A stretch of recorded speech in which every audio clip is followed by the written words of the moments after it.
if he was, but if he's not, maybe another time. Oh, this is on YouTube. This is on Facebook, so you can always revisit.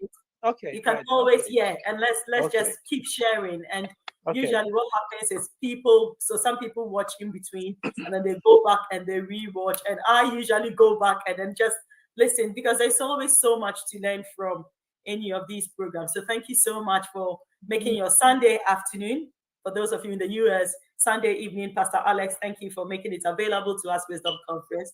We are really grateful. We pray that the good Lord will continue to bless you and bless your ministries and your families and all that you do.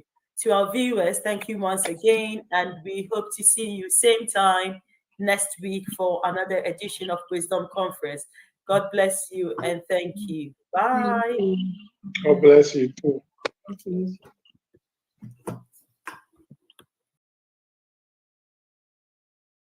Shalom, everyone. My name is Eris Soref. I'm the president of One for Israel. I'm sure many of you have seen news about Israel and the Middle East over the past year. It's been a very rough year to live here.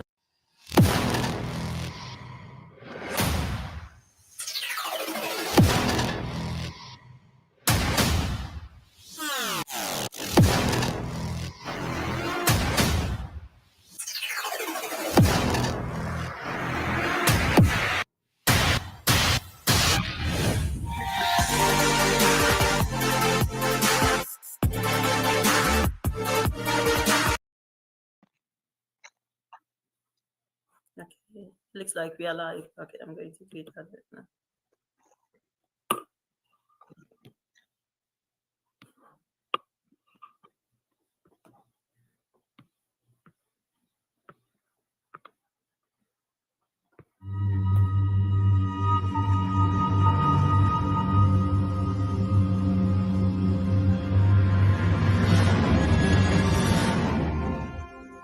Global Wisdom Missions, a ministry with global impact.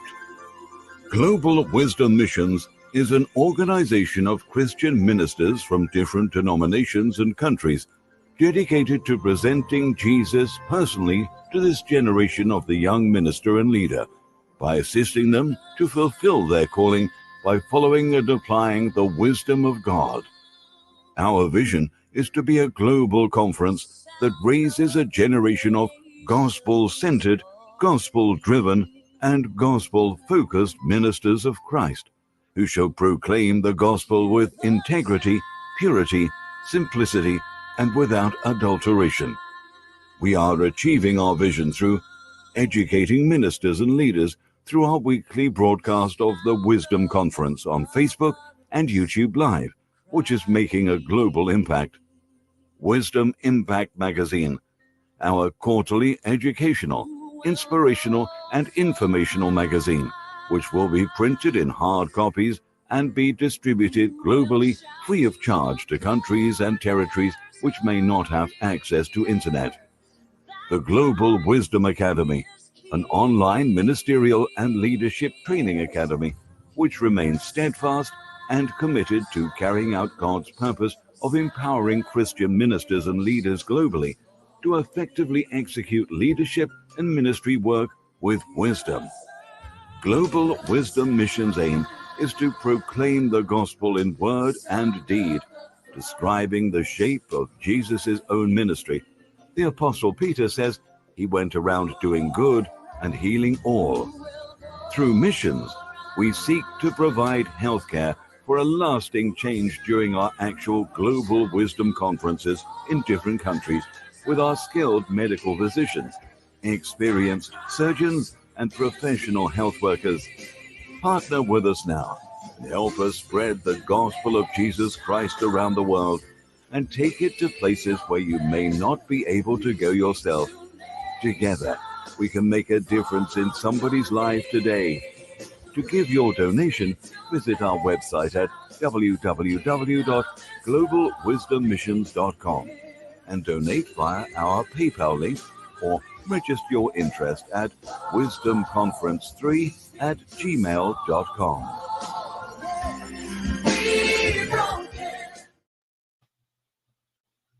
Hello, viewers out there. Good evening, and thank you once again for making a date with us tonight. My name is Maud, and I've got a lovely set of panelists here who will be sharing with us a little bit more about mental health. I'm going to start off with Dr. Amy Oku. She's going to introduce herself, Hi. then we'll move on to Pastor Sari. And could you just let us know, viewers, where you are watching us from tonight? And as usual, make sure you're sharing the link with your family and friends, call people together, sit, and then be blessed by Dr. Amy and Pastor Sari B. Right, Dr. Amy, could you please introduce yourself to us? Thank you. Hi, hello, is it good evening there or good afternoon? You know, the So time from zone. US all around, so it's afternoon and evening. Evening. I should have said that.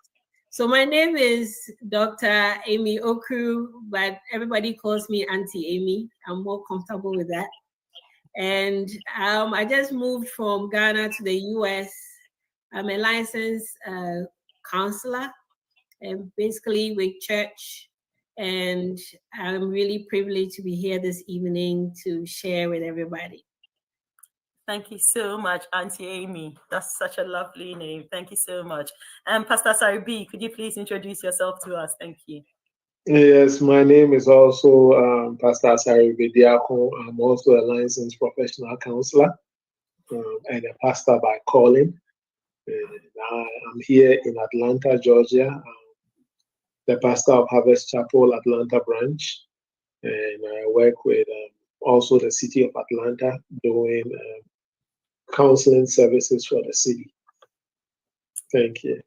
Right. Thank you so much once again for agreeing to join us tonight as we share and be a blessing to our viewers. Could you tell us, viewers, where you are watching from tonight, and do share the link? I'll be posting your comments. If you have any questions, please feel free to type it in, and we are going to get our experts today to help answer those questions. So we are talking about mental health. Now, I'm going to start with Auntie Amy. Auntie Amy, what do we mean by the term mental health? Anytime we talk about mental health, it becomes an issue that maybe we all need more explanation. But when we talk about mental health, we are really talking about emotions and psychological and social well-being. I want to just simplify it by saying we are talking about how we think, feel, and act. So when you talk about mental health, you are talking about how anyone thinks, feels, and acts, and that helps us to handle stress or relate with others and make choices. Just to summarize that. Thank you so much. I think that's a really good down-to-earth summary that, if you are, whether you are a lay person or not, that brings out the meaning. So thank you. That's really good. Pastor Sari B, you could always chip in, and Auntie Amy, if one is talking, you could always chip in if you feel like you have to. Moving on then, Pastor Sari B, so why is mental health important? Why is it important to us as Christians, as workers of the Lord's Vineyard, as people who are into ministry? Why is it important? Yeah, so when we talk about mental health or mental wellness, is really important because when it comes to our brain, see it as the central control system of everything a person does, right? So when something is wrong with your brain, or something is wrong with the way your brain is processing things, let me put it that way, because there might not be something specifically wrong with your brain like a disease, but the way and manner in which your brain is processing things, then it becomes like a computer with a hard drive that has been infected, by a virus or something. It will either become slow or malfunction or refuse to perform what it is supposed to do. And so in that same way, our brain is what determines how we feel, how we react, how we act, how we do everything is central to our brain. Whether you're a Christian or an unbeliever, so long as you're a human being, your brain is the most important part. If I take your brain from your head and I am able to put it into another person's head, the body that is no longer you, it is the brain. So whatever head occupies the new body becomes the new brain, becomes you. So you are actually your brain. And that is why the health of your brain is really important. Your mental health, how you process things, how you see things, how you handle things. Anytime there is a glitch on your brain, then it becomes an infection. And that kind of affects how you do everything.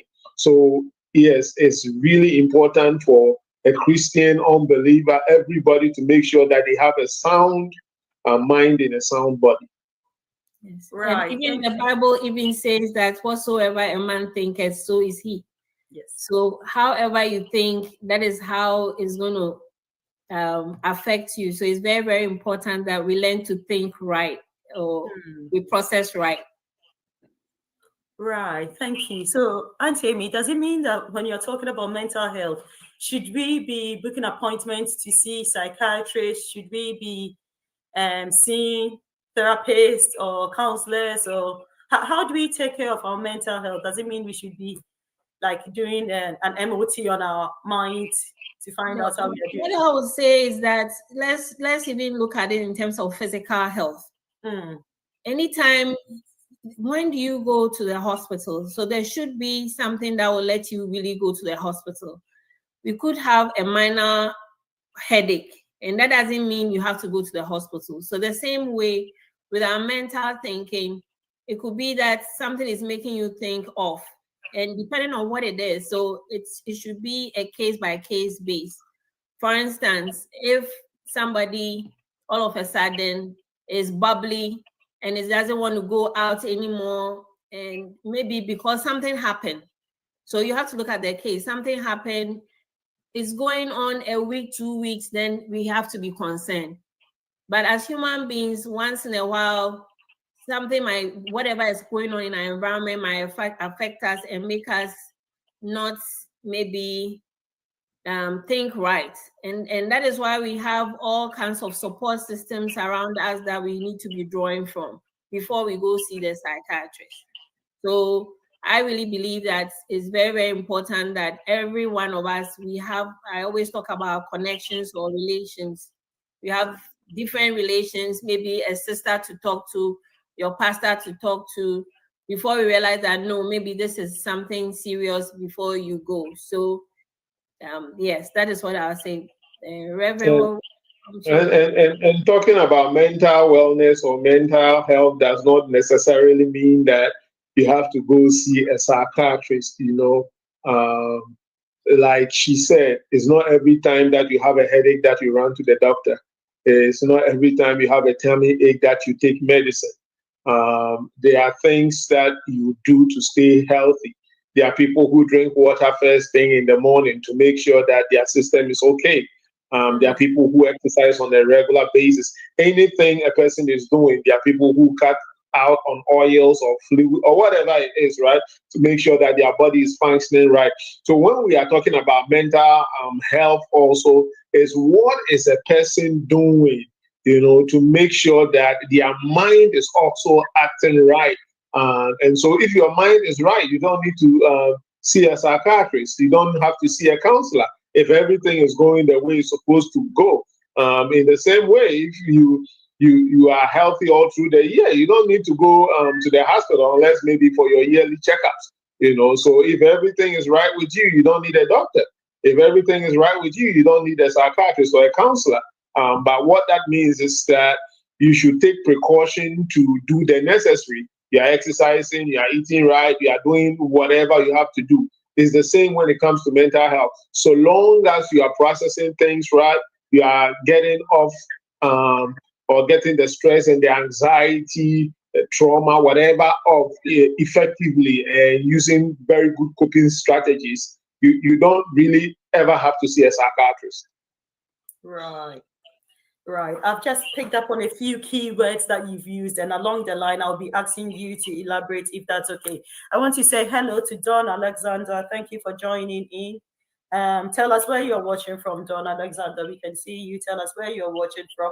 And everyone else, I can see some people there, but I don't know where you're watching from. So tell us where you're watching from so we could give you a shout out. Right. Pastor, sorry, I want to come to you then. So what are some of the effects of having a good mental health? What are some of the effects of having a good mental health? Generally, how would it make you feel? So when a person has a good mental health, what it means is that they have effective coping strategies, right? We all deal with different things, and so somebody may be dealing with stress from work, somebody may be dealing with marital stress, child raising stress, divorce stress. You are a pastor, you are dealing with stress of making sure church is running, what is needed, whatever. You are a Christian, you are dealing with stress with even living a righteous life, whatever. Whatever we are dealing with affects us. Now, if a person at any point has the coping tools that are necessary to deal with whatever stresses are coming on into their life, then they are mentally healthy. However, when you don't have the needed coping tools to deal with whatever stress you are dealing with, then it becomes a problem for you or to you, however you want to put it. And then at that instance, you may need external help. So if you are coping effectively with your stress, somebody may be going through divorce, they will handle it beautifully. Another person will be going through divorce and they feel suicidal. The difference is that one has coping tools to deal with it, the other doesn't. Somebody may go through job loss, they will be feeling fine. Another person may go through job loss and they will be depressed to the letter. So again, your coping skills, your ability to process it and all that is what distinguishes somebody who has a very good or healthy mental health from one who is not.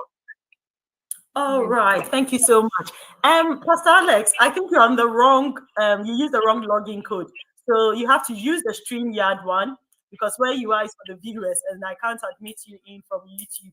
So if you go on to the StreamYard link that you received, that will help you to be able to log in. Thank you so much. Right, thank you, Pastor Sarivi. Auntie Amy, what are some of the effects of not having a good mental health state then? And then if you could, let's deal with that first, and then I'll move on to the next one. Thank you. Okay, so basically, I'm adding on to what Reverend said. So the other thing is being able to make choices. Because if you don't have good mental health, you'll not be able to make good choices. You'll not be able to relate well with others. So those are things that shows whether you are mentally sound. So like he said, being able to deal with stresses which are unavoidable, whether we like it or not, we live in a society and you have to relate with people. And whether you like it or not, you have to make choices every day, whether you are turning left or you are turning right. When you are working, you being able to make a choice about what to do. So you realize that is very, very important to be able to do all that. Very, very important. Thank you. Pastor Saribi, you started talking about coping mechanism, coping techniques. So what are some of these coping techniques that we should have? And then if you don't have it, then you know that, okay, so maybe I don't have it, so maybe I should start reevaluating my mental health. So when you talk about coping tools or coping strategies, it's dependent on a person and what they are dealing with. So let me give you an example. If somebody doesn't have an effective communication skill or effective communication coping tool, right, and they are in a relationship, they will be super stressed because the other person may say, hey, you are not talking to me, especially when couples come into counseling and stuff like that. He has great ideas or she has great ideas. It's never communicated. And because of that, there is always a clash or a conflict at home. And everybody is super stressed and all that, right? At this point, the marriage has become unhealthy simply because that tool of effective communication is missing. So if a person has effective communication tool, right? And they are able to express themselves. They have interpersonal effectiveness skill. They have different kind of skills, and some of these things can easily be learned, right? So if a person has the skills that are needed to deal with their particular problem, they will always be healthy. So, like even effective communication skill, which is very important as we dealing with human beings, right? Some people it's assertiveness skill. For some people, they have low self-esteem, and they will have to do a different kind of evaluation of themselves to bring themselves at par to where they need to be. And so, when you talk of for skills, is very different and very diverse, dependent on what a person is dealing with. But the bottom line is, and for somebody, it might even just be sleep. Sleep, the ability to sleep. Having a good sleep hygiene is a skill, something that a lot of pastors don't even have. We have pastors who have to pick up their phone all the time. They don't sleep when they have to sleep. They don't do things they have to do. At the end of the day, they are dealing with headache. They are dealing with anxiety. I watched a video once of a pastor or a man of God who collapsed and died on stage whilst preaching because he was super stressed. If you don't have a good sleep hygiene, you don't have adequate tools. So again, dependent upon a person's problem, you need the tool you need to deal with that problem. So just like if you are fixing a table, you may need maybe a Phillips screwdriver or a Star screwdriver or an Allen key or a wrench or whatever it is. And so, what is your problem? Do you have the necessary tools to deal with it? Right. Thank you. Welcome, Pastor Alex. Good to see you. Nice seeing you all. Sorry, I jumped into the wrong distance. I wonder why I was not on, but I'm here now. Yes, well done. Very good point. I think I caught up with what dear brother, I can't see the surname. Asari. Yeah, but Asari was saying. I didn't hear the question, but I think I quite understand it to be the fact that we need to also, as ministers, need to look after our mental health. Rest is very pivotal to what we do, and effective ministration is very reliant on very good memory. I know of some ministers who would jump from meeting to meeting and have little rest, and in between ministration, their memories lapses a lot, and I see it from time to time. They're preaching and they're on the floor and nothing stops them, but you can see that then their own memory has lapsed and it goes back, try to go back to get back what they want to say. And you can see that because I was in mental health, I was able to understand and see that he has not rested enough, and rest is very, very pivotal to what we do.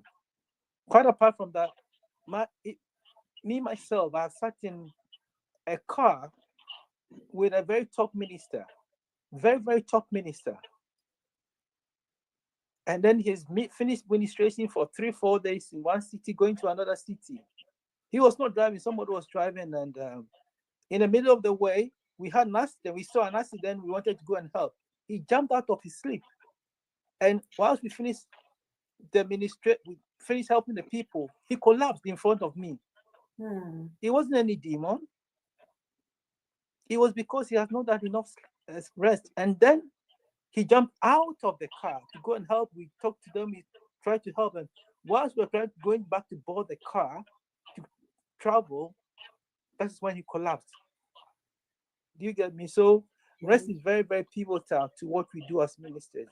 I will say a little bit more, but at least it's important that we look after our own mental health. We cannot Thank you very much. Take it for granted. Yeah. Pastor Alex, since you started talking about rest, what is rest? Because I think as adults, as Christians, we sometimes struggle with the idea of rest, because how do you tell the difference between someone being lazy and someone genuinely getting some rest? What is rest? If you were to define it, how would you do it? We're doing mental health, and we know, I'm sure we haven't started talking about depression, but what rest is number one, resting your body and your mind. Right. Some people can rest your body, but you cannot rest your mind, and that is what leads to you not being able to get good sleep. And I don't think that time will allow me to do sleep hygiene here. But then we should have period of time that we set ourselves that we are going to take some rest at a certain point in time during the course of the day. It can be at night or in the morning. Of course, as a minister, you'll be praying, you'll be studying, and you'll be ministering. You jump from one meeting to another meeting and from one work to another work. But having a time to say that I'm going to take everything out of the situation and settle myself to rest. I'm not going to answer calls or do this or do that. I'm going to set a time out. We, at a certain age, you need minimum 6 hours, maximum 8 hours to rest. You need to observe that. If you have to look after your own mental health, sleep. When I say rest, I mean sleep. Not just resting and relaxing, sleep. To rebuild your mind and your mental health is very important.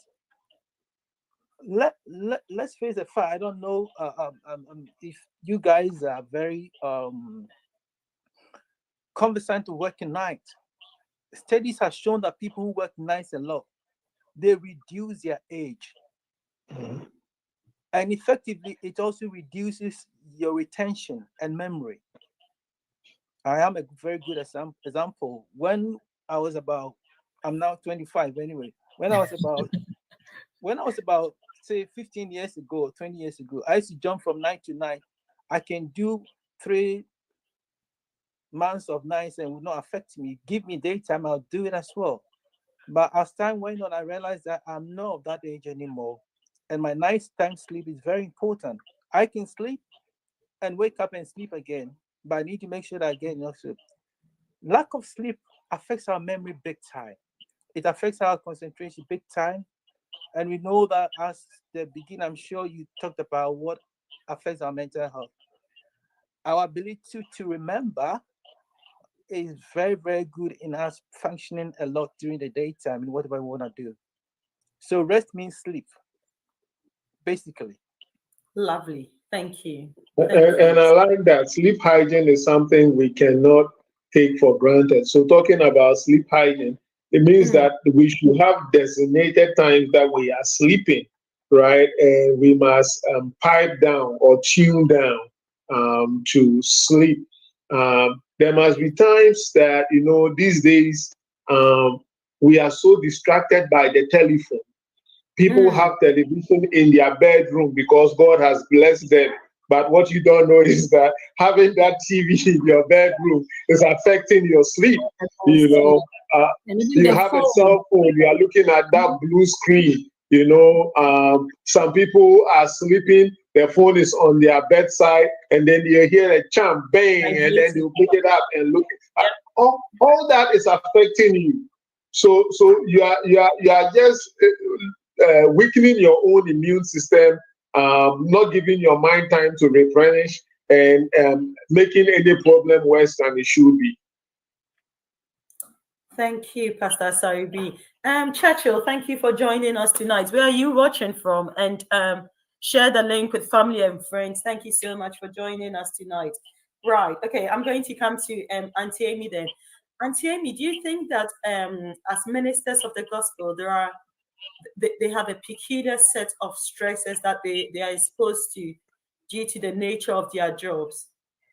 Certainly they do. I mean, you are leading people, that pressure of leading people. Just imagine that maybe your congregation is not growing. That can build some kind of anxiety. If you feel you are led to do something, maybe it involves money, and you've run for money and you're not able, you don't know how you are going to pay back. I mean, those, or you have workers and you have to pay, and you have congregations who are not paying their tithes and all that. I mean, you have those things building some kind of anxiety and stress on you because you know you are accountable to some people and you don't know how to go about it.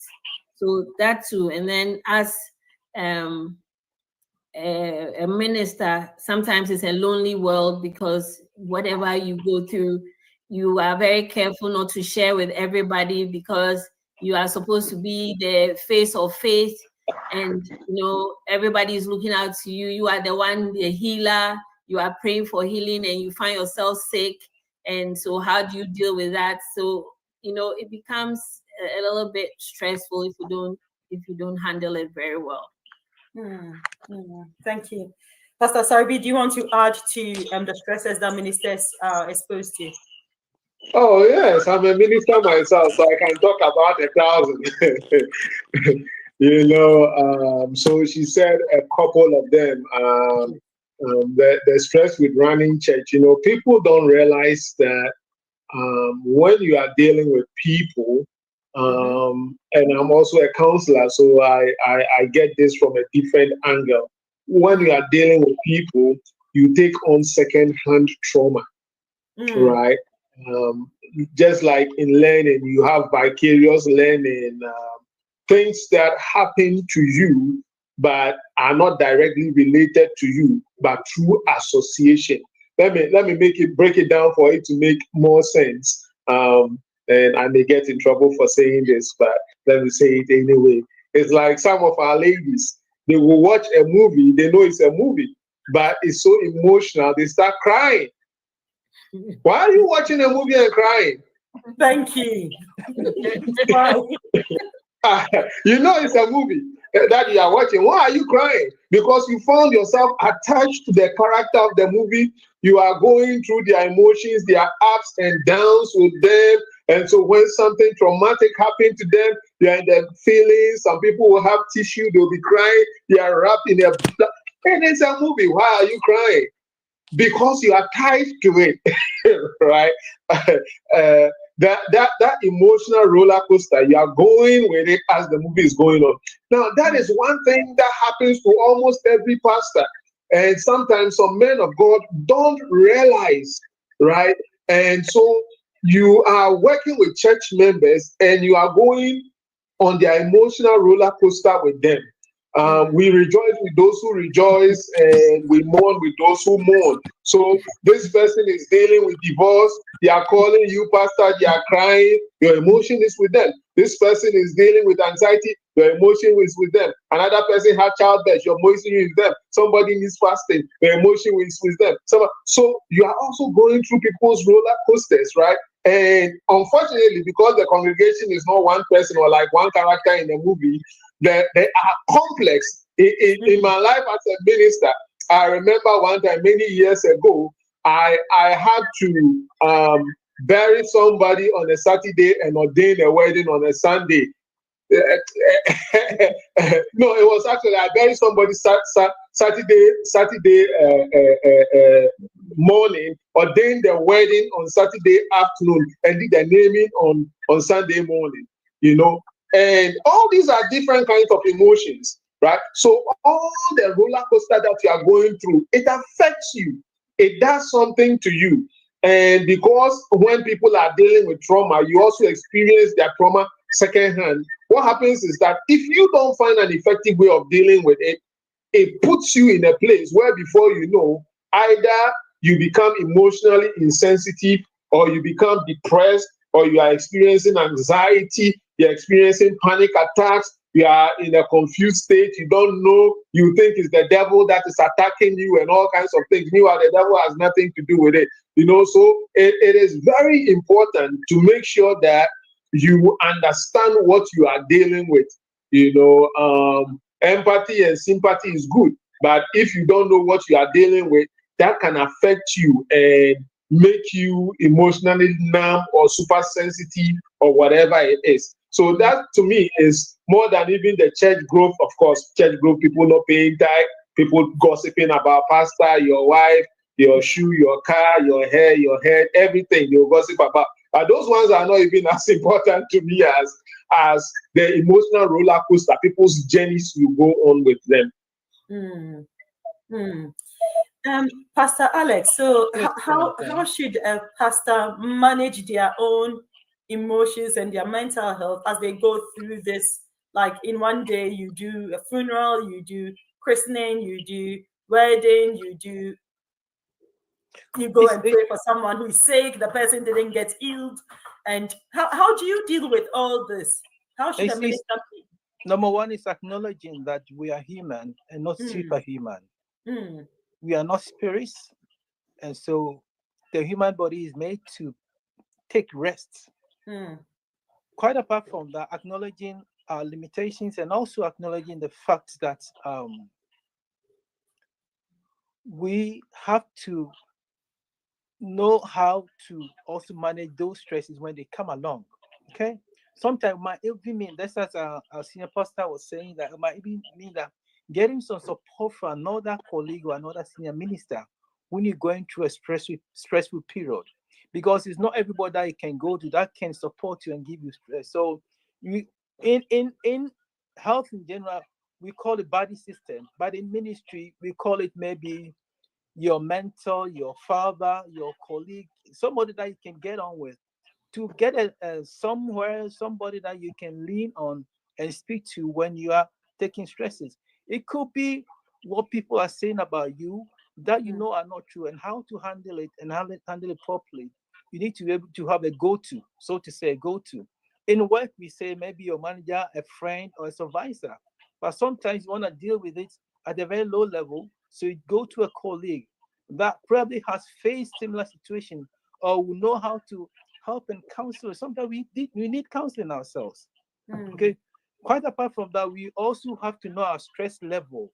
Everybody know what they can take. What I can take, maybe Pastor Shai might not be able to take, and what will break him down will actually make me.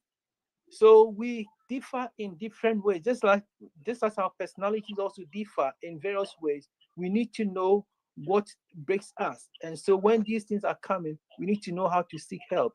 Going to seek help does not anywhere mean that we are not strong enough, or whatever. It rather means that we are aware of what we can or cannot handle.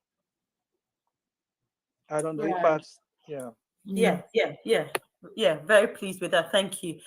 Auntie Amy, I was thinking about sometimes when you're growing up and you have, let's say you have a brother and a sister, and with the brothers or with the boys, they're expected to be tough, they're expected to behave in a certain way, and sometimes parents or family members would say you're behaving like a girl, that's a girlish behavior, and so men or male are forced to put up this facade of I'm tough, I can handle everything, I can deal with everything. Do you think that this sort of attitude and culture does affect them, especially when they become ministers, to trust and speak to someone, like Pastor Alex was saying, finding a go-to person? Do you think at that point it makes it really hard for them to trust and have a go-to person to discuss some of these issues with? Sometimes depending on how people have placed you in society, that puts a lot of burden on you. So as a pastor of faith, just imagine that you've preached about faith so powerfully, and then you are struggling with something. Who do you go to? So then, like you are saying, it becomes very, very important that we really find the support systems around us to fall on, because society sometimes puts on unnecessary demands on men or on pastors, feeling they are not human. They also have families, they have jobs, they have wants, they have needs, but then it's ignored. We see them as super humans who have all the answers, and they are able to do everything. They can't do anything wrong. So, I mean, if he's struggling even with his family, how then does the pastor then say that I'm struggling with my marriage or something like that? So you would have to put up a strong face, because if a pastor doesn't do wrong, a pastor cannot have any issues. And because if they do, then maybe they are not strong in their faith. So we have really put them in that place of them not being able to really help themselves sometimes. And there's a story about a pastor who was really into faith and became diabetic, and was struggling with taking medication, because I've been telling people to pray for healing. And why should I then take medication? So it's a very lonely place to be, as I stated before, because to really open up to somebody, you really have to be careful, because if you are not careful, like as Pastor Alexander was saying, you need to find a father or a mentor or the right people to talk to. Other than that, it's you don't want to break down the confidence of your congregants too. You can't just, so I mean, being in leadership is not easy. It's a lonely place to be, and it's very, very, very, very, very important that you build a support system around you to hold you up. People who understand what it means to stand in those roles and hold you up and be the confidants. I mean, confidants that would hold your hands and help you so it doesn't become a scandal, if that's how I should put it. Thank you. Does anyone want to add to that before I move on? I want to add to what our dear sister Amy was saying. This is very practical. It happened not so long ago. Where I work, I still work. There has been me and my other colleague, we are in middle management. And we're supposed to be 4 of us, but because of shortage, we only 2 at the moment. And so what happened that we're so stressed at work, irrespective of whatever. Quite apart from that, those who are our grade are also very much short of staff. So the stresses are there. 2 people doing the work of 4. We're supposed to have a top manager. We don't have one. We have a service manager. So we're doing everything that we have to do. But then my other colleague gets so stressed that when he gets stressed, he goes to the junior colleagues. And then he got so angry with our manager that it's a lady. She started talking to the junior colleagues and instigating them to leave. And now she's passing her stresses on to them. Not only was she doing that, even somebody who has just joined us within 2 weeks, she went to sit down with this person because the person has come from a psychology background. She's only a student psychologist completed, not even practiced in her job. She went to sit down, and all that she came to tell me, oh, this one is leaving, that one wants to leave, this one wants to leave. I tell you that my manager is not good, because she's stressed. She didn't know how to handle it. So and then she went to some of the colleagues. They told her, go off sick. I told her in confidence, I said, look, you're a manager. When somebody needs to come to you, I'd rather you speak to somebody outside this place than come to the colleagues. She could not handle her stresses well. She went to some of the junior colleagues. There's nothing bad with that if you have confidence in them. But I don't talk to more than one person, about 3 or 4 or 5 people. She told herself. Then she went home and went to tell her colleague, you can see how stressful about. You need to know who to go to, who can help you and support you and not spread the news. I'm not saying that the people came and told other people, but my worry is that she was talking to the wrong persons, not just one person, wrong person. So when we're so stressed, normally we say that you don't make decisions when you are stressed, because any decision you make will be based on the stresses you are. So you got to know who to go to the right person, confidentiality, and whatever is very important. In ministry, the same thing. It's not everybody that you can go to. And be careful if you are talking to the congregants, because they really spread a lot of things. Yeah, thank you, Pastor Alex. Pastor Saribi, do you think that as a result of the stresses or ministers not being able to manage or look after their mental health state, do you think it could lead to depression amongst them? No, yeah.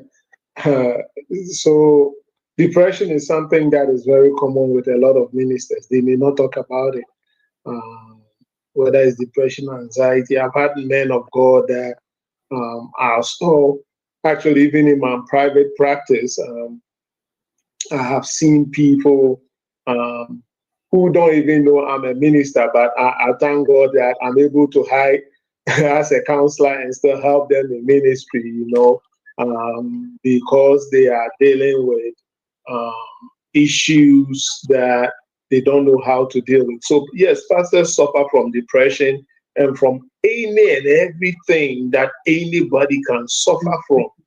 When you are a pastor, you are not superhuman.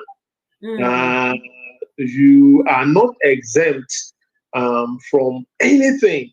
I don't know how to put it. You are not exempt. Yes, God gives grace, but the grace He gives to you, He gives to everybody. And there are times when things happen. And when things happen and you need help, you need help.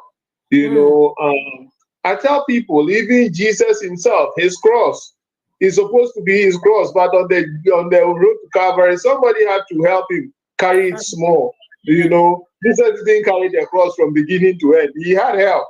You know, and so when you come to the place of understanding that you may also need help, it reduces the instances of you being depressed or you being anxious or feeling some kind of way because things are not going the way you expect it to go. And then a lot of it is also dependent on how you interpret things. You know, like Auntie Amy was saying, you know, some people think that, oh, because I'm a minister, everything should work right.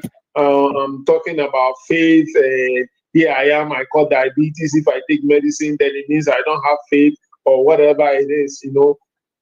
All those are things that we impose on ourselves. In fact, God never imposed any of that on us.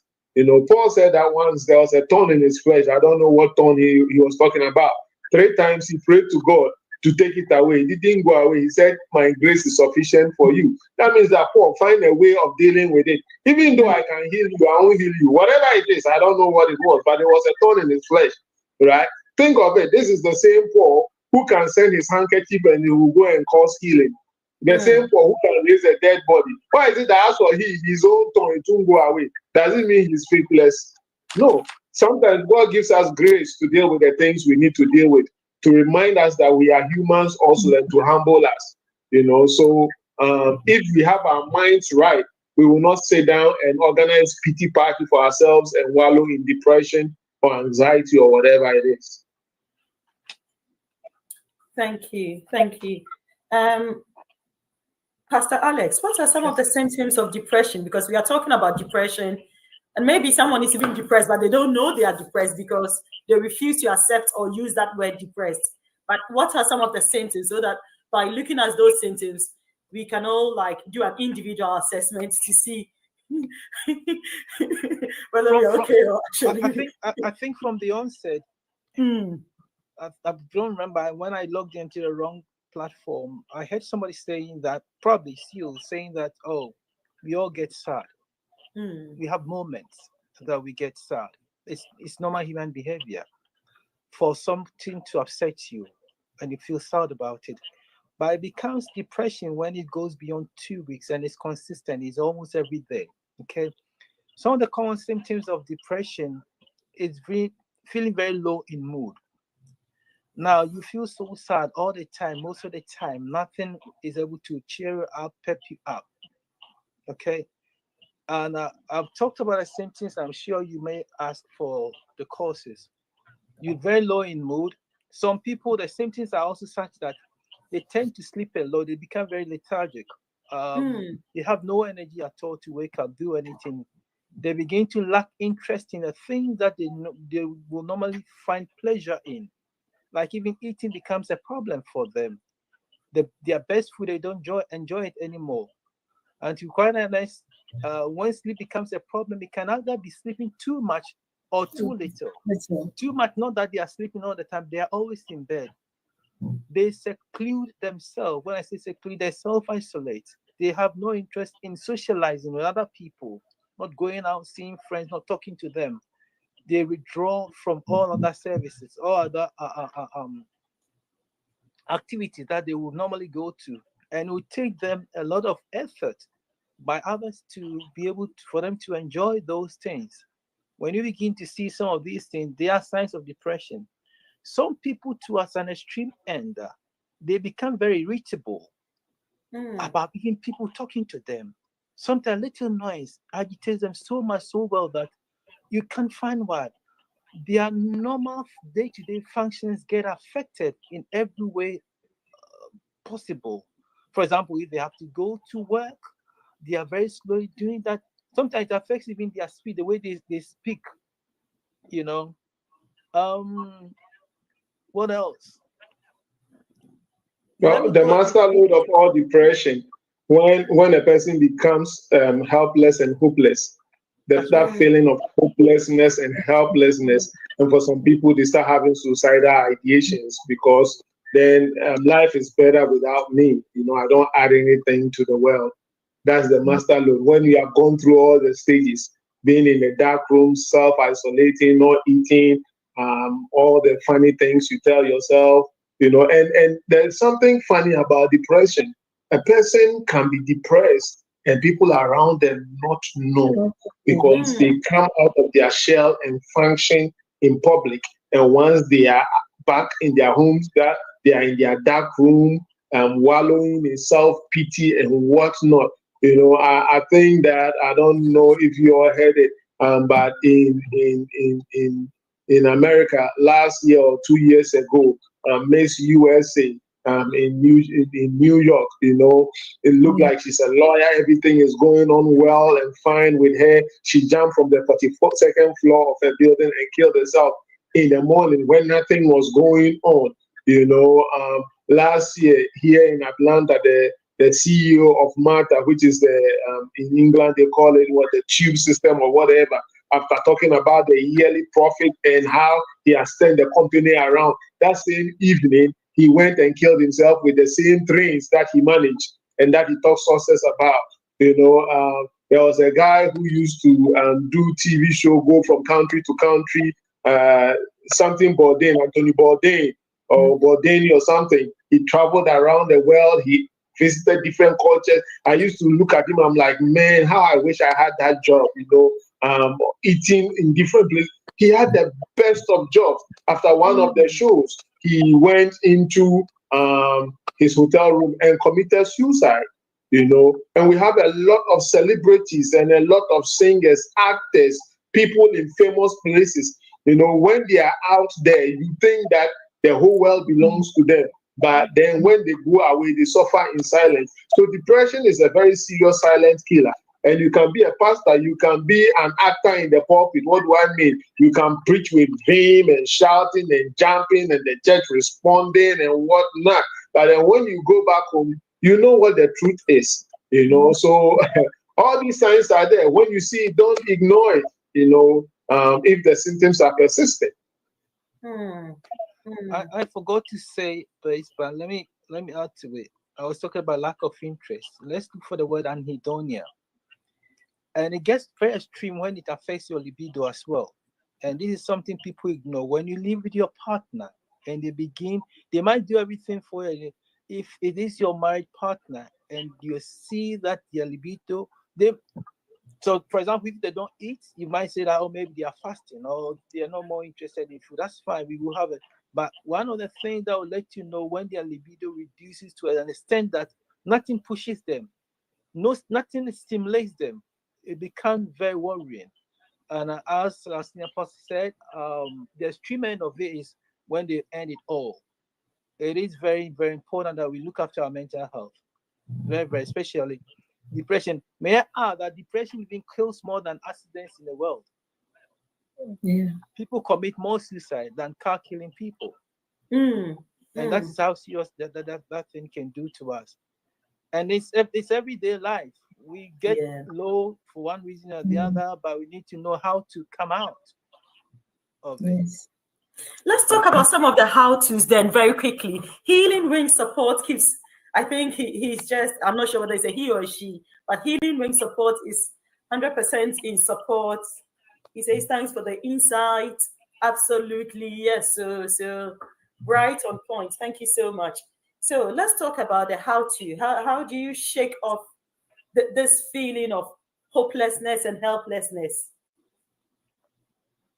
Okay, let me say something. As the Bible says, even David, he says, "Why are you downcast, O my soul? Put your hope in God and bless the Lord, O my soul." So all of us, whether we like it or not, things around us will happen that will bring us down. And so I would say that sometimes a loss, sometimes unmet expectations, things around us will take us to that place. And so as children of God, we really need to then draw on our faith, one, putting our hope in God, sometimes going back to the word to see what is God saying. And David was a good example about being able to pull himself up. When we talk about when he came back from war and all his family had been captured and everything, and the people who were with him almost ganged up on him. He was like, we followed you and look at what has happened to us. And what did he do? He was able to separate himself and go to God and build himself up to be able to even re-lead again. So putting our hope in God is one thing. And Pastor Asari mentioned earlier about skill. And sometimes I really believe that we really need to learn soft skills. And again, as Ecclesiastes 10:10 talks about, just paraphrasing, that if you have a dull axe and you're trying to cut something, it takes more time. But when you sharpen that axe, you cut it very quickly. And that is what skill does. So sometimes we need to learn some of these soft skills of communicating and being able to even deal with conflict management, and things like that, because it really helps us when in our stressful situation. Like Pastor Asari was saying, Reverend Asari was saying, I mean, being able to know what is it that is causing me the stress and what do I need, even being able to identify what it takes, because whatever is causing the stress could be different things. So it's very, very important that we are able to identify what is taking us there. And then if it means that we have to seek counseling, then we do. We should always know that, like our other pastor said, we are human and we don't know it all. We don't have it all. And it's very, very important that we accept that and really seek help when we need it, and knowing where to seek help. Right. Now, it's also important to understand that not every depression is caused by, yes, a lot is caused by how we process things in our mind. As a man thinketh, so he is. Your self-esteem, so many things may affect your depression or your depressed mood, right? Or the things you are dealing with, how you are telling, all those are true. But it is also important to realize that there is clinical depression, right? Where people have certain things going on with them chemically that cause their brain to feel depressed. If you are a Christian and you are clinically depressed and you are prescribed antidepressant and you are taking antidepressant, it does not make you a weak Christian. It does not mean that you don't have faith. I am a pastor. Sometimes when my head is hurting and I am tired and I know I have not rested, I take a painkiller and sleep. I don't go in the name of Jesus, head be healed. I know why my head is hurting. I have not rested. I have not done what I'm supposed to do. I need some rest. I may take a painkiller. It doesn't make me faithless. If yours is a chemical imbalance and it's clinical depression, sometimes women give birth.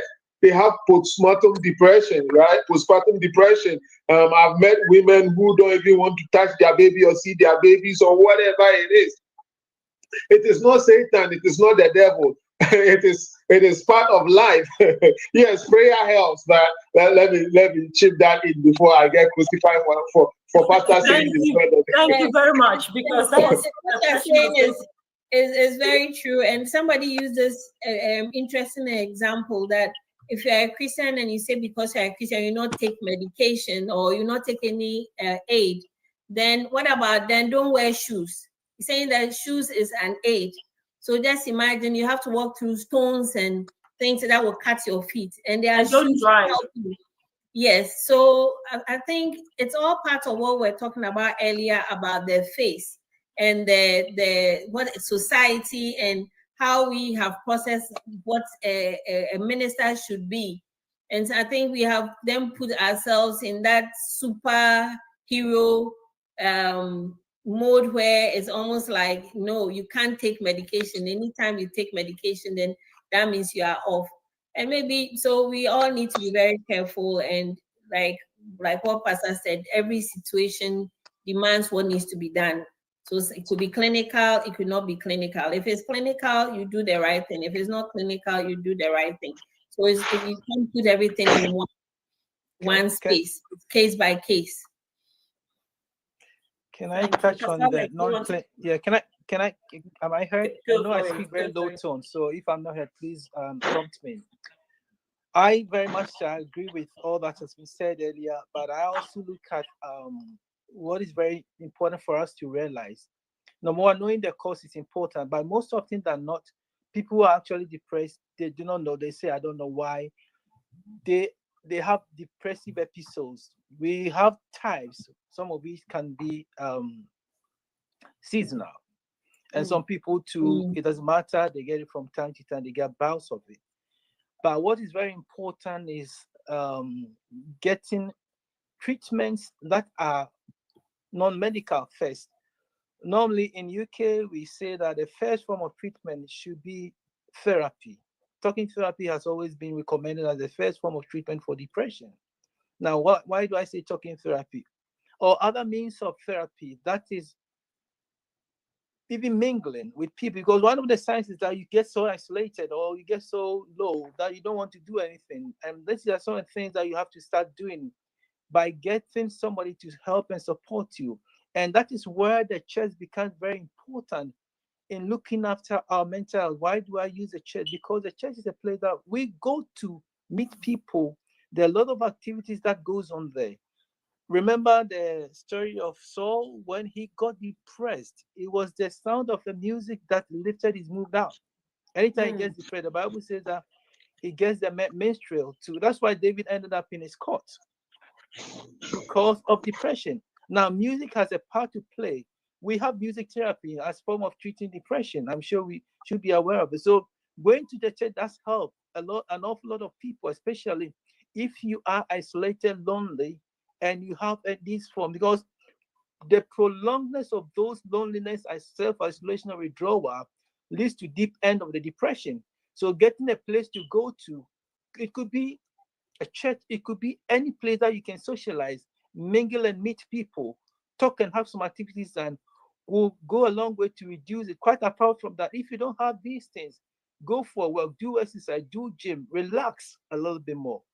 Very important for me, which I tell a lot of people what they don't do. Sometimes you have to do something we call self-soothing. You got to treat yourself. I was telling to an old friend, college friend of mine. I said, when was the last time you treated yourself?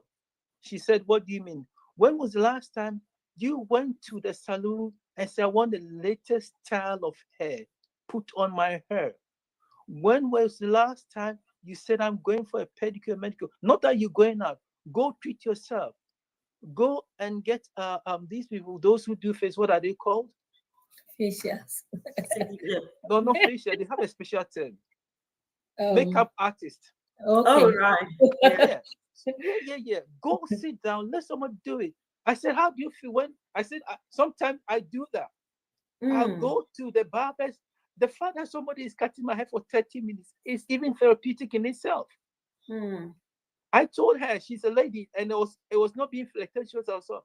I said, how do you feel when somebody touches your head or hair? She started laughing. I said, go to salon. Get somebody to do it can be 30 minutes or an hour. That alone is therapeutic. Go out dress. You're not going to look for a man or a woman. You're not dressing for them. Feel good. A sound body brings a sound mind. I did tell her, I said, how do you feel when somebody tells you that you're looking good today? She went, it makes me feel happy. I said, that 30 seconds of you feeling happy can carry you throughout the day, because you know that you look good, you feel good, and that will carry you. So looking after our physical health, our what I call outlook, goes a long way to help our mental health, especially when we have low self-esteem, or we value ourselves very lowly. Sometimes you walk down the street and someone looking at you and look at your dress or your shoe or how your hair is done or how you're looking, And not that they fancy or they're interested in you. It could be the same sex or opposite sex. Once they begin to commend what you're wearing, it makes you feel good. So I told her, wake up in the morning, even when we are going to shop or whatever, dress good, feel good, wear good, buy good things. And she's rich, she's got the money. I said, you have to feel good within yourself. As soon as somebody says that to you, it makes you feel better. So we need to begin to learn how to treat ourselves good. It doesn't have to take a lot of money to do that. You have to make that conscious effort. That I am going to feel good. I don't feel happy these days, but how can I cheer myself up? There is a saying in Ghana, happy yourself. You got to do something that will make you feel happy. Nobody's going to do for you. But sometimes when you go to therapy, and the therapist will support you, motivate you, encourage you to do these things so that you, from time to time, you feed back to them. So, I mean, talking therapy is one, but I always go. And I'll say that our culture too doesn't help us sometimes, because our culture is not used to that. And so it's almost like when we have surplus income, that's when the rich is the one that does all that. Even when it comes to taking a leave, you realize that sometimes when it's time to take leave, people would sell their leave and still stay in their company. It's like we don't want to leave. We don't know. We are always looking at the money side. But when you are talking about wellness, it's more than even physical health. And so there needs to be a lot of education in terms of mental health, that you are doing. The leave was given to you for you to take time off and rest your body. So you realize that people are tired and they are still there. You have people who have accommodated 3 years or 4 years of leave, and they would rather sell it and keep on going, not realizing that you are rather running yourself down. So our culture, Ghanaian culture, or sometimes African culture, because we are all, it's almost like we are in for the money, trying to make as much money as we can to build something. The idea of rest, or the Osofo going to sit at the beach, can't he be praying instead? And so that mind, and when you're talking about stresses and depressions, you have a lot of men of God who are not taking time off, not even spending quality time with their families. We are doing the work of God. So it's almost like, we have to do the work of God. And yes, that is it. But being able to put things in their appropriate, the balance, I think the balance and understanding what wellness means. I mean, it's more than just getting up in the morning and being able to put up your clothes. It's different dimensions, and being able to bring them all together and bring the balance is very, very important. It affects the depression, the stress, and all that. Right. Yeah, and it's really important to also realize that even God, 6 days He created the world. On the 7th day He rested. When He made the laws for the Israelites, He says, 6 days you shall rest. The 7th day is a Sabbath. Ancient Jewish cultures seriously observed the Sabbath. It was a must. Even Jesus, when He had to heal somebody on the Sabbath day, the Pharisees were looking at Him as, is this guy going to really work on the Sabbath day? Even healing, they considered it work, right? So we have to be careful about the rest. Now, let me chip in this also. One of the things we must also realize is that when something is going on wrong with you, right, acknowledge it. Don't be shy. Don't be embarrassed about it. There is no stigma to having a mental health issue. Whether you are dealing with depression, you are dealing with anxiety, you are dealing with low self-esteem, you are dealing with kind of trauma, whatever it is, do not be shy to talk about it.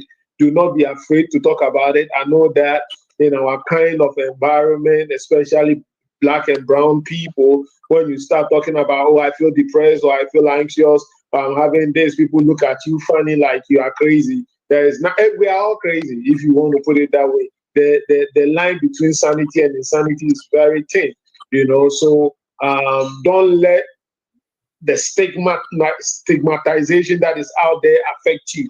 If you really need help, in addition to treating yourself well and practicing all the good coping skills and self encouraging things that we have spoken about, make sure that you seek and get the help that you need, whether it's from a licensed counselor, a psychologist, or a psychiatrist. If you need help, get it. Don't feel stigmatized. Thank you. Can I balance this? Can I just say hello to our viewers? So I can see Nang Sola watching from Nairobi, Kenya. Thank you so much for tuning in. Could you continue to share the link with your family and friends?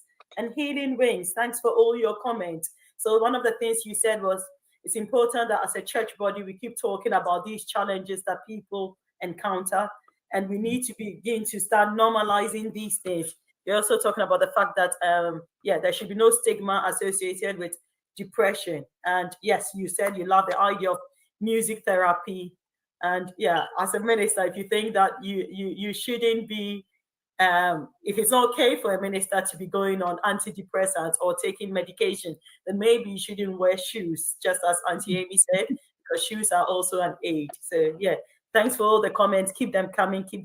Thank you. Can I bring a balance to our treatment options? The balance I want to bring is that we should not lose the fact that our faith also manifests. If you have faith enough to pray and believe in God, nothing stops you from doing that. The Bible very much tells us that God is able to do exceeding abundantly above all that we can think of. So if your faith level is able to hold you, but if your faith has not helped you and you want to seek help, there's nothing wrong in seeking help, because for all you know, the person that you're going to sit in front of has that knowledge that God has given to be able to help you. It does not stop you from seeking help. But you can also rely on your faith if faith will work for you. It doesn't mean that you have to also stop taking medication when you know that it is not working. Yeah. Absolutely. Thank you so much. We've spent a bit of time on depression. I'm just wondering, is it possible that people get so withdrawn and get hopeless and lose interest in life that they don't want to commit suicide, rather they would like to commit homicide? Is that an extreme form of mental health, or could anyone just pick up on that and then speak into it? Thank you. Most of the homicides are out of anger. Sometimes we say they are psychopaths and all that. Out of jealousy, I don't know, for whatever reason, before I got invited to this program, I've been watching some forensic episodes and how some people die and all that. They kill people. It's out of anger and jealousy, especially in relationship. If I'm not gonna have you, who will have you? Can we refer ourselves to the Bible? Amnon and Tamar. Yeah. What God, Amnon depressed, fancied his own sister, right? So much so that he stopped eating. He went into depression. Yes. Now, until you get me this, then he's confided in somebody. They use a trick, got the sister into bed forcefully. Then what ended? Sister's brother killed Amnon. Why? Anger. So that is why it's important for us to look after our mental health. No, I wasn't here in the beginning, but mental health is as important as our physical health. People find it so easy to go and see doctor when they have diabetes or high blood pressure or asthma or anything. They don't see anything wrong with it. But once they see a mental health, they think that they will be classified as insane, and so they would not go. There is nothing wrong with that. Let me come back to what I was saying. So if we are able to know that this person, I use Amnon and Tamar's issue. It's out of jealousy, out of emotions. His emotions affected him to do something very bad, and that led to his death. Somebody's emotion, it triggered on one person, raped another person, the brother killed. In relationships, it does happen. If I'm not going to have you, you are not going to have it. I either kill the lady or kill the man. It's all because of our mindset, our brain. It will get to a time that we cannot hold it until we do what we know can land us in prison. We will do it irrespective of the consequences. We know there are some other people who are pathologically known to have that problem or biologically known to have that problem. But aside that, there are a high number of people who were not born killers, or they are not psychopaths, or they developed it within the society. They allow the psychosocial wellness to go outside the norm so that they don't care what they do to get what they want.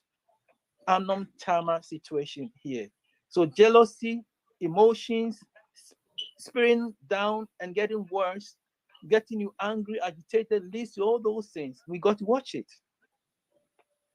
Yeah, and when a person thinks that their depression is caused by somebody else, that leads them to be angry, and that channel of anger can lead to homicide or a form of violence. 2 years ago in Florida, there was a pastor that killed his wife, went to the wife's work. She was a banker, went to the front desk and shot the wife, plain, because here you are divorcing me, whatever issues they have. That's his thinking. He's wrong in his thinking. This is going to be the end of my ministry. I am nothing, whatever he was telling himself, right? But at the back of his mind, all this is happening because you decided to divorce me. The condition I'm feeling because of you. And because of that, he thought that it was okay to shoot and kill the wife. He's in prison now. I don't know which is worse. But the bottom line is that whenever we don't correct the wrong way in which we are thinking, it will lead us to a place. There are instances of murder, suicide. There are all kinds of instances. 2 or 3 weeks ago, here in America, one of the greatest founder of the Republican Party, he was trying to do murder suicide. He shot his wife and shot himself. Fortunately, his wife didn't die, but he died. It was on the news just about 3 weeks ago. Right here in the United States, very well-known man. So when people think that things are going on with them, I'm not happy, I don't want to be here again, and I don't need you to be here when I'm not here, whatever. They do all kinds of things. And therefore, we cannot take anything for granted. Yeah. So even when the Bible says that we should not let the sun go down on the anger, we take some of these things for granted because you are chewing on something over and over again. As Reverend Asaribi is saying, you are chewing over something over and over again, and before you realize what you are thinking is building up a feeling, and it affects your action. So because that's how we have been wired. So whatever you are thinking affects how you feel, and then it will develop into an action. So if I feel this woman has brought me down, and I'm a powerful man of God, now my look at where I am now because of her. My ministry is gone down. Before you realize, if you don't take care, you do something that you're not supposed to do. So it then tells us that when we all find ourselves in things not going right, we really need to seek help immediately. So if it's a relationship problem, be it a work problem, whatever it is, financial problem, we need to seek help immediately. Like everybody is saying, when we are talking about wellness, we have maybe 7 dimensions, different dimensions, they all interact with each other. So if your physical health goes down, it can cause you depression. If money-wise, financial-wise, it can cause you depression. If the environment you find yourself in is not inviting, it can cause you depression. So we really need to be looking at all that. As soon as we see there's a distress around us, deal with it immediately and not let it drag so it doesn't get us there. Right, thank you. So we are almost getting to... The final point is always talking and talking and talking. We got to talk, irrespective of what we're going to. We really need to talk. We need to talk. We need to have the people we can talk to, their confidants, their counts, their mentors, their good friend. God made us relational, and so I really don't believe when people say I don't want to be with, I don't want to talk, I don't want to. I mean, you don't need to have a lot of friends, but you need to at least have one person you can be yourself, either an accountability partner, something. You need somebody you can talk to, because all of us don't have all the answers. And sometimes it gets to that point where for leaders, for pastors, it's even a lonelier place. So you definitely need to have either a fellow colleague or a fellow a mentor, somebody that you can talk to. Is very, very important. We can't do it alone. Right. Thank you so much. Thank you so much. Pastor, sorry, B, earlier on you were talking about the fact that sometimes when, like, especially as a minister, you tend to go through that emotional roller coaster, because as you are relating with people, you tend to have like the secondhand effect of everything they are going through. Do you think as a result of that, maybe ministers should be trained to handle counseling? Do you think there should be like a bit of formal training that all ministers should undergo or something? What do you think? Yes, and yes. I don't know how a lay person gets born again today and decides to cast out a demon tomorrow. Should a person learn how to deal with demons, understand demons before they cast out demons? Yes, right. And I'm saying this because we are talking about things that anybody can cast out a demon, but you need to know how to go about it. In the same way, when it comes to counseling, there are certain things that, when people are called into ministry, a lot of times they come in because they want to preach the gospel, but they don't have a full understanding of the scope of all the other things they are going to deal with, and a lot of people become ministers because they are passionate for God. But if you are not just an evangelist and you have to deal with people and handle a church, you realize that the preaching part and the teaching part is actually a smaller proportion of what you are going to actually deal with. More of the work is not the holding of the Bible or the preaching of the word or the Bible study or the follow-up. More of the work is dealing with people individually and as a family. That means that you must be equipped to deal with the people that you have been assigned to. So if you don't do that, two things are going to happen. One is that you are going to either cause damage, emotional damage to the people you are dealing with, because you don't fully understand the scope of what you are doing. So somebody may be in an abusive relationship or a relationship that is very unhealthy, but all you know is that Bible says that, and you may quote Bible instead of telling them, hey, the two of you need to separate for now, or whatever it is, and these are things that men of God that are trained can do. If a man of God doesn't understand, say, oh, sister, stay there, let's pray about it. The sister's mouth is swollen, her eyes are black. Why is she still staying there? So that's what I mean by you might do damage. You might do damage because you don't know what you are doing, or somebody may bring you a problem. Their child is dealing with a peculiar mental health issue that may need medicine or something, and you'll be there casting out demons, or if somebody has a liver problem and they have to go to the hospital, you don't keep them in church and pray for them, believing that their liver will be healed. Maybe, yes. I'm not saying maybe, yes, God can do it, but there are other ways. If somebody has cancer and chemo can work, why do you say that, hey, we caught it early, but because of that, in the name of Jesus, you will not step foot in the hospital? So those are some of the damages that if you don't know, you can do. And then to your own self, because you can take on second-hand trauma, if you are not trained in how to deal with people's situation and afterwards do a personal good debriefing. And these are things that are actually taught. I am a therapist. Every week, I work with a team of psychologists and therapists. Every single week, we sit down, we do staffing, and we do debriefing. And then we will ask, is there anybody dealing with any cases that are having an effect on you? And then we as a team and as colleagues, we help each other. Hey, you can do this, you can do that, you can do that, or this is what you need to do, or hey, we need to take this case from your hands because you are dealing with transference and counter-transference issues, right? But whereas when it's a pastor, he might be dealing with transference or counter-transference issues and has no clue.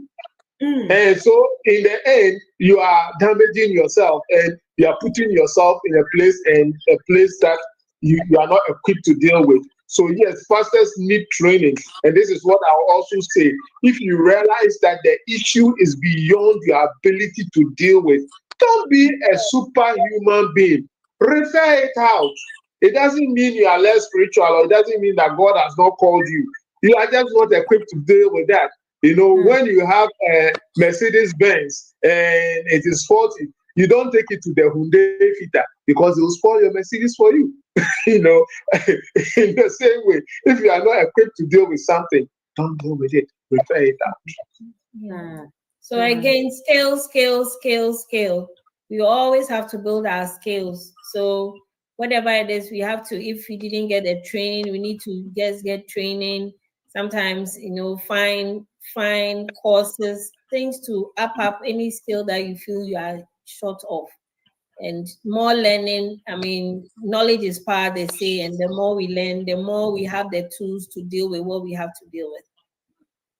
So, thank you. Let me go to, based on what Auntie Amy just said, I'm going to come to Pastor Alex and then back to Auntie Amy or anyone from the state. So what sorts of resources are available? Assuming someone is watching us, now mind you, have people watching us from all over the place, people from East Africa, people from Zambia. What sorts of resources are available to any minister who is, let's say, thinking, oh, maybe I should do this training? Let's start with Pastor Alex. What sorts of resources are available if someone wants to be trained to be able to handle or deal with counseling and that sort of thing? Okay. I'm not a professional counselor, but I've learned counseling through my work. Number one, in ministry, and also number two, I'm a mental health professional. I've been for quite a number of years. And as part of what I do day to day, talk to people in need. So I've developed that skill. I've done a little bit. I call myself not a professional counselor, but I've done a little bit of CBT and psychosis and a few other things. That is where my background is. But then, these modern days, we are in a global village. So if any minister is interested in getting help in counseling, I'm sure the easiest one is to go online and check. It might not be for ministers only. You can do it globally, and it should. I don't have one on top of my head at the moment, but then these days a lot of things are very accessible online. If you Google it, you get a few other things.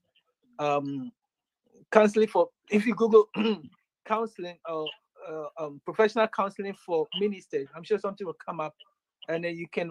I'm sure Minister Asari will be best in this area if he's a professional counselor, to see what other resources are there or sources that people can go to.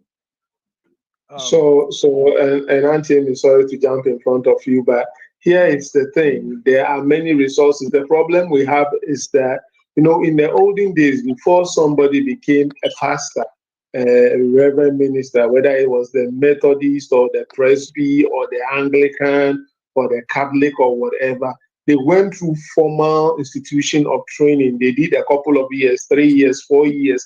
And one of the things that they learned in seminary, because those churches were already established and they had gone through some of the things we are talking now, they made sure that in the seminary schools, Bible schools, proper Bible schools that they went, they incorporated Christian counseling. And forgive me if I use the word wrongly. Sometimes people say Bible school, but it's really, you know. But in the proper Bible schools that they went, you know, there were courses on counseling, courses on behavior, courses on this leadership, that, you know, so they were formally trained and better equipped. Now, these days, a lot of people are one-man churches, or as the Spirit leads, you know, and then as the Spirit leads them and they are called, people don't seek the formal training. And so they come short in certain areas because maybe you were a building technology expert or an engineer or something, and now all of a sudden you are a pastor and you find yourself ill-equipped. So there are many courses that are out there. In fact, There are thousands and thousands of places that are doing pastoral counseling, Christian counseling, whatever. Enroll yourself in a school. You can't do Christian counseling and not learn some of these things. If pastoral counseling, whatever, there are so many courses out there. For people who are watching us and who are in the United States, there is an association called American Association of Christian Counselors. They do certification programs. Yearly, they have conferences. I've been into a couple of those myself, where lay pastors are trained, and they have a whole lot of courses. And even for those who are outside America, you can do certain courses online, and they talk about some of these things, not just Bible, so that you'll be better equipped for ministry. Auntie Amy.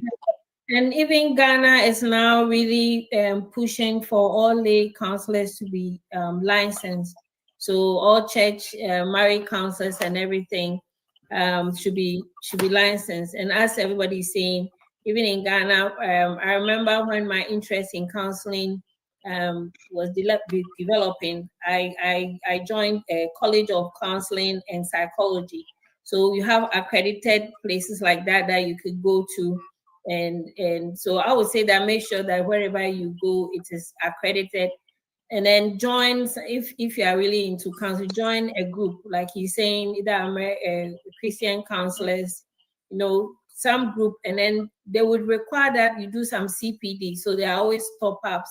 I mean, I have joined groups, and so because of that, I have to do CPDs, and that keeps you upgraded in terms of what is going on all the time. So as we are talking, you have to join some group for support. So if you don't join these groups and you need the support in terms of referring people, who are you referring them to? Mm-hmm. So, and then it is within these groups, you build that fraternity with other people. And if you need help yourself, you can fall onto them. If you need to refer or bounce, with somebody in terms of a case you are handling and you don't know what to do, then they are there to help. We should always realize that there's help out there. We can't do it all by ourselves. We always join a group. Thank you so much. I want to say hello to Joyce, who's joining us from Nairobi, Kenya. Thank you so much, Joyce, for joining us. I know it's almost at the end of the program, but please make sure you are sharing this with your friends and family. There's so much in it for everyone. And Healing Wings has this to say.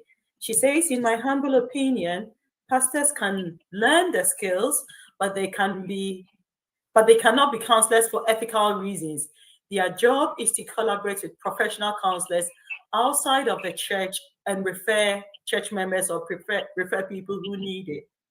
Does anyone want to add or build on what Healing Wings just typed up? I agree to disagree. Yeah. I agree when you know that you've reached your limit, but I also disagree when you know that you are professionally helping them out to a point that you have resolved the problem. In anything, just as Pastor Asari Widiakun said, sometimes we need to know our limit. We need to know how to refer out when we are not able to. They will always come to us, but when we see that this is beyond us, we got to refer them out to a professional counselor or somebody that that's very, very well. Not only in this area, if you want to spread it, there are certain cases that comes to you that you know that this person has got that special grace for that. And so you refer them out. There is no shame in referring somebody out when you know that this is out of your depth. So I agree, but also disagree. Yeah. And that sometimes we can do a good job of it. Yeah, same here. At least the pastor has to have an idea. So when somebody comes, at least being able to diagnose to know whether I cannot handle it or handle it is also important. So that is why lay counseling, at least you need some kind of training. So if somebody comes with a problem, at least you could be able to do the initial diagnosis and then appropriately refer. So I think that the person is talking in terms of confidentiality, and that is one of the problems where sometimes pastors like, I'm a professional counselor. Whatever you tell me, I'm bound by oath to keep my mouth closed. I cannot disclose your issues in church. Some pastors preach with other. Unfortunately, we all sit in churches and we see what happens, and so when it comes to ethics, some pastors don't know how to draw the line. So I think that's the concern of the person there. Besides not realizing you can't handle an issue and pushing it forward. When you realize that you cannot be ethical, then maybe you don't need to. A church member comes to confirm in you or say, hey, Pastor, I have a problem. I'm married, but I'm sleeping with this person. What do you do? Call the husband and tell, hey, what's your wife? What do you know? All of us say, hey, we have to call your husband to discuss it. So these are some of the things, that are dicey for pastors, especially if you are not a fully licensed psychologist or professional counselor, where you don't know where the limits and the boundaries are. But if a pastor is able to properly learn the limits and boundaries, I believe that they can do wonderful things. Because truth be told, a lot of times people go to their pastors first, before they seek professional counseling, because they may not even know what they are dealing with. And that's how sometimes the pastor, you can sit with them, do a good assessment with them, through good emotional intelligence, whatever it is, and kind of refer them if you can deal with it. So the pastors can't be eliminated totally from the line of treatment. But then if you know that you are not equipped for this, don't deal with it. Send it out quickly. Right. Thank you. Thank you so much for pouring yourselves out to us this evening. So I was thinking of that this was our final question, and I was going to ask you for your final words. And then suddenly I had this feeling that we should talk about the pastor's children and their mental health. So in 2 minutes or 1 minute each, very quickly, I'll start with Pastor Sari, because he nodded first. And then anyone who is happy to pick it up would just, but yeah, I'm not sure how far or how much you want to talk about it, but yeah.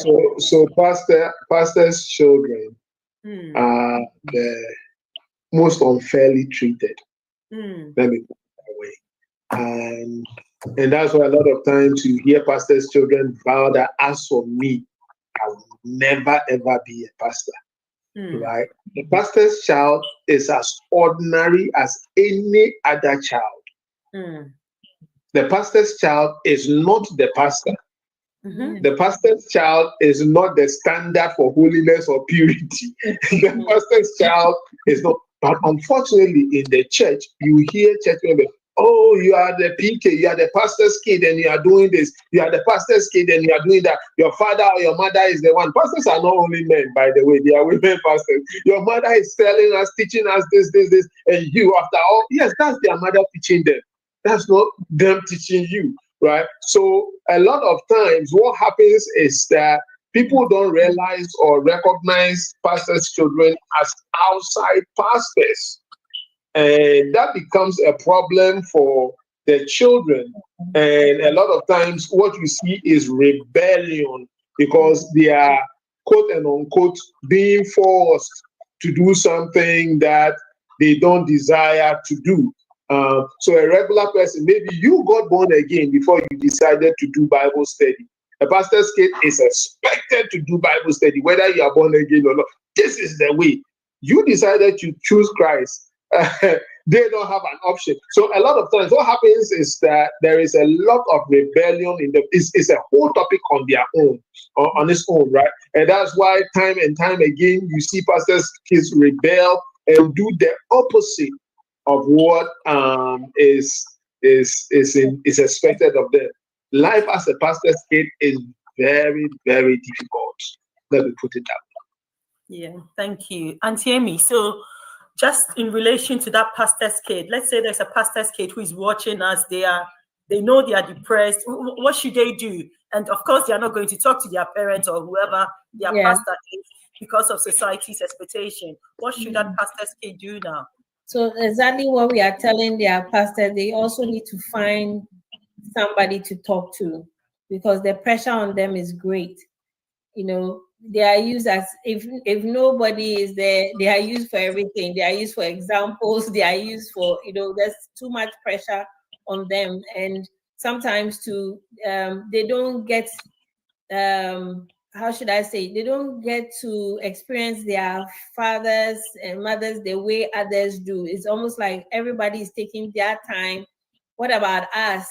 Because it's like that is rushing out again because somebody needs help somewhere, and I need help, and I don't even get to talk to him. So they have their own thing going. So we all need to be very sensitive with them and pray for them.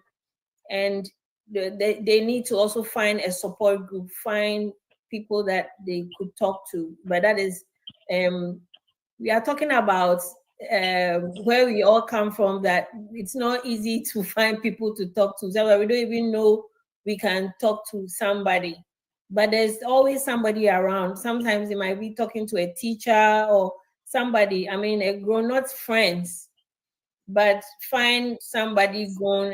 And I think we parents should also not be hurt when sometimes they don't come to us and they go somewhere else. If anything, we should make it available for them to see that it's okay maybe to talk to, or if we feel they need help, being able to guide them to either another pastor or somebody we trust that they could pour out to.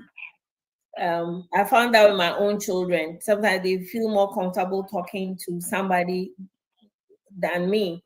And it's okay. If you don't take it, you might feel a little bit jealous. I'm there. Why not talking to me? Well, so we should also take ourselves out of that and encourage them. And if anything, be able to point people to them that they can talk to. So we make sure that they are getting correct counseling instead of from friends, because their friends may not be able to help them. Thank you. Pastor Alex. Yep.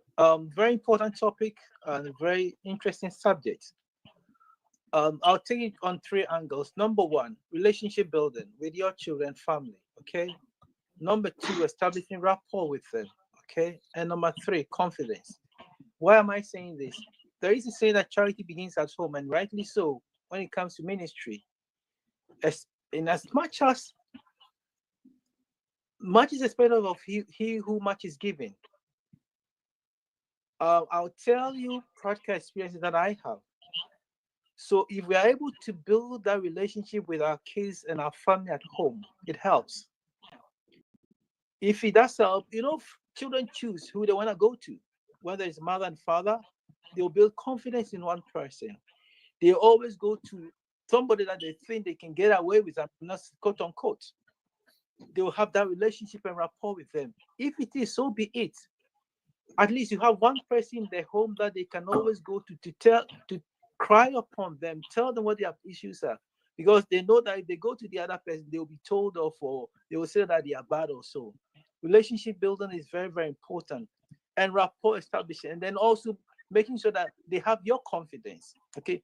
The 4th one I want to add to this is also having what we call systemic family setting, of systemic family therapy. We can have it at home without getting a professional therapist coming in. There can be a weekly or monthly meetings. Let them express their emotions. Let them tell you what they don't want at home. Agree with them. Tell them why you tell them not to do A, B, C, or D, and let them tell you why they think that they want to do that. Sometimes it might not be your way. It might be their way. But then let them know that if their way does not go well, they cannot come back and blame you.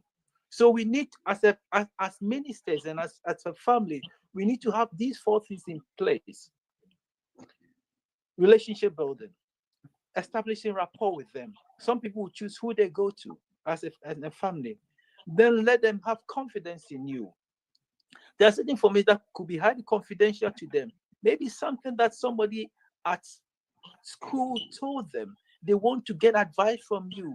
It does not mean that because you know the relative, the parents of the child, you go tell them. Because that one, you have broken their trust and they cannot come back to you anymore if their friends get to know or the parents get to know. But find a way of helping them. So when we do this thing, to me, what is very, very, very important, I know we pray together, we study Bible together and all that, but let's have a monthly or a weekly or two weekly family meetings, discuss about everything, anything. You can raise the topic or they can raise the topic. Let them take in turns. I think that will help the home in managing our emotions and expectations in the home, and it go a long way to help. I have practical examples that I can put my hands up on. So these 4 things do go a long way to help the family home. Thank you, Pastor Alex, and thank you, Auntie Amy and Pastor Asaribi, for sharing so much with us. Joyce, I think it kind of ties in with what Pastor Alex said, isn't it?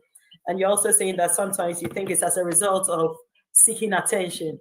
So if you're having a family meetings where they can open up and talk to everyone, like either they decide to talk to mom or talk to dad, then that is going to be really good. I know with regards to the pastor's case, that's a whole subject altogether, but that's something we will come to at some point. That's something we'll come to at some point. Let me give you a few minutes to share your final thoughts. Maybe as you are preparing or something really on your heart. But sadly, I didn't go in that line. I didn't ask any question about it. I'm going to start with Auntie Amy, and then I'll come to Pastor Alex and finish off with Pastor Asaribi. What are your final words to us? I would say that let us take mental health very seriously. I know that from where most of us are coming from, mental health is not a thing that we really talk about because we are thinking about putting food on the table. But then to be able to even do that well, we really need to look at our mental health.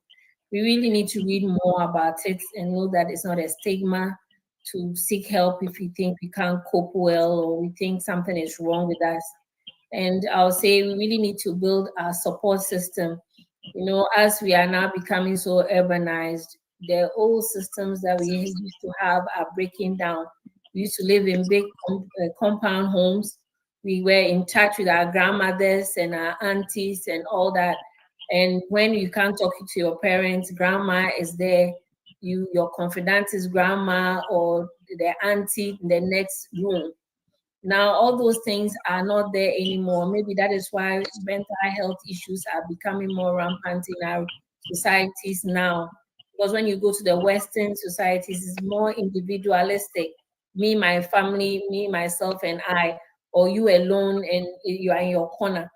But let us appreciate the culture. I know we have issues, and now we decide that we want to basically be on ourselves, me, myself, and I. But we need to look at our culture, the rich culture that we have that is built on relations, and build a support system around that. If not anything, COVID taught us that we need to have support systems around us. So when we get logged in, we know where to go and who to talk to keep our sanity. That is what I'll say for now. Thank you, Auntie Amy. Thank you. Pastor Alex. We have a duty as individuals to look after our own mental health.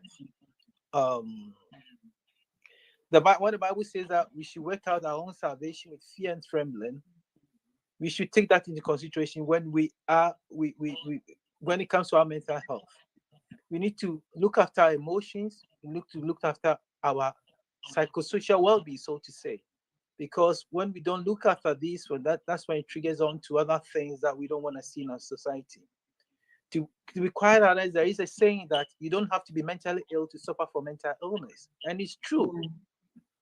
About a higher percentage of us didn't have any mental illness, but as along the line, with societal stresses and issues and psychological issues can let us develop mental health issues. I know, especially most of us who have traveled abroad. I was not part of the very beginning. Most of us who have traveled abroad, there is a very high percentage of people getting mental illness due to the psychosocial stresses. I'm in UK now.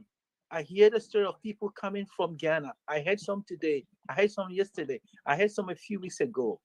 who came on the premise of getting a job.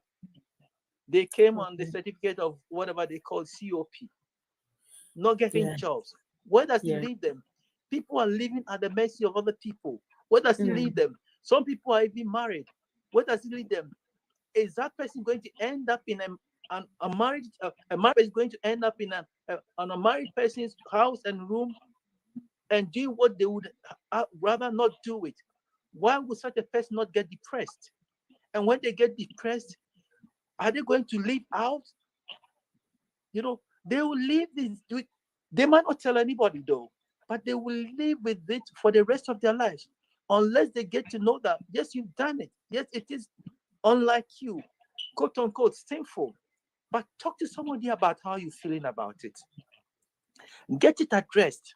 Get it validated. In psychology, once certain thing, bad or good behavior is validated, you get to know that you are not alone in this situation. There is a way out for you. We cannot be, especially if you're like me. Reverend Titilate knows me a little bit. I'm a very reserved person. Me talking here today, if it's not got to do with ministry, you don't hear me. I'm a very reserved person, but it does not help us. We got to talk. You have to talk. You got to talk about the issues and the problems that you have. Have a confidant, somebody you go to. And I say, church is always the place to go to. Church, we are there for you. We might not have all the professional counselors, but at least it's your first step or first shop to step. When you're having psychosocial problems, we are there to listen to you. And if we cannot help you in prayer, in counseling, we can signpost you to the right place. God bless us all. Amen. Thank you. Pastor Asaribi. Thank you so much. It's been an enlightening program. The truth of the matter is that one of the things that everybody needs in whatever they are dealing with is social support. You know, the church is one of the places where you can get support, whether you are dealing with grief or anxiety or depression or whatever it is, you know. In addition to that, you know, scripture says that a false balance is an abomination unto God, right? And so if you look just at the counseling piece and not see the God piece, then you are missing it. The same way if you look just at the God piece and not look at the counseling piece, you are missing it. So it is very important for us to be properly balanced. You know, let's make God the center of it all and get the help we need when we need help. Don't be afraid to talk about how you feel. And at the same time, I will say that having hope and confidence that with God all things are possible will also bring somebody out of anxiety or depression. For any emotion a person is dealing with, there are comparisons in the Bible. But the scripture tells us that it was written for our example, it was written for our rebuke, it was written for our correction and all that. You know, for me, if I'm dealing with any issue in my life, yes, and I have my own issues too, like everybody here, right? What I do is I look at the Bible, look at examples in the Bible. How did they go about it? You know, so that's why I say that we have to be all balanced. You know what the scripture says, know what the scripture says about anxiety, know what the scripture says about depression, know what the scripture says about leadership, marriage, whatever it is, and use that as your guideline. You know, and that will help you also. Thank you. Thank you so much. Thank you so much to our viewers. Thank you, because without you, it would just be a conversation among the four of us and it wouldn't go very far. But thank you. I know some of you just love to just watch in silence and you don't comment, but thank you. We still do love you. And thank you to those who type and they tell us what they are thinking and they ask us questions. Thank you especially to Healing Wings. I wish I knew the name behind Healing Wings. And then to find out what form of, the name is Healing Wings Support. So what form of support do you support? Do you give, is it in relation to mental health? I think I have an idea who the person is. Right. Is there a way, do they deal with mental health? Because maybe we could actually I think I do know who is, I think. But I'll call the person before I confirm with you guys. Oh, okay. All right. I will call them. I think now it's ringing a bell to me. Okay, right. If so, there is, I think the person is also a professional counselor.